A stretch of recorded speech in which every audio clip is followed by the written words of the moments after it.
আসসালামু আলাইকুম সুপ্রিয় দর্শক মণ্ডলী, আশা করি সবাই ভালো আছেন। আজকে যে টপিকস নিয়ে আলোচনা করব সেটি হচ্ছে ওয়ার্ডপ্রেস। আমি ওয়ার্ডপ্রেস নিয়ে নতুন একটি টিউটোরিয়াল তৈরি করতে যাচ্ছি, যেটি প্রথম পর্ব আজ।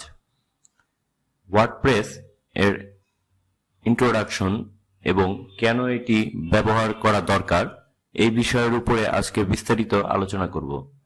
আশা করি আপনাদের ভালো লাগবে এবং এই টিউটোরিয়ালের মাধ্যমে আপনারা অনেক কিছু জানতে ও শিখতে পারবেন। তো চলুন শুরু করি। প্রথমেই আমরা জানব ওয়ার্ডপ্রেস কি। সোজাভাবে বললে ওয়ার্ডপ্রেস এমন একটি সহজ এবং জনপ্রিয় মাধ্যম যেটা ব্যবহার করে আপনি নিজের একটি ওয়েবসাইট বা ব্লগ তৈরি করতে পারবেন। ইন্টারনেটে থাকা কোটি কোটি ওয়েবসাইটগুলির ভেতরে 34% থেকেও বেশি ওয়েবসাইট ওয়ার্ডপ্রেস দ্বারা তৈরি। ওয়ার্ডপ্রেস হলো সবথেকে বেশি পপুলার একটি open source content management system অথবা সিএমএস, যেটা যে কেউ নিজের ওয়েব সার্ভারে ফ্রিতে ইনস্টল করে যে কোনো রকম একটি ব্লগ বা ওয়েবসাইট বানিয়ে নিতে পারবেন।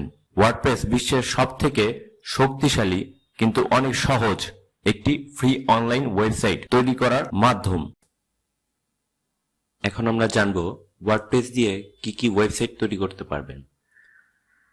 ওয়ার্ডপ্রেস দিয়ে business website, e commerce website, blog website, news paper website, portfolio website, membership website, travel website ছাড়াও আপনি যে কোনো ওয়েবসাইট তৈরি করতে পারবেন ওয়ার্ডপ্রেস দিয়ে। আমরা এখন যে বিষয়টি জানব সেটি হচ্ছে wordpress.org এবং wordpress.com এর মধ্যে পার্থক্য কি। সুপ্রিয় দর্শক মণ্ডলী, wordpress.org হচ্ছে সেলফ হোস্টেড ওয়েবসাইট।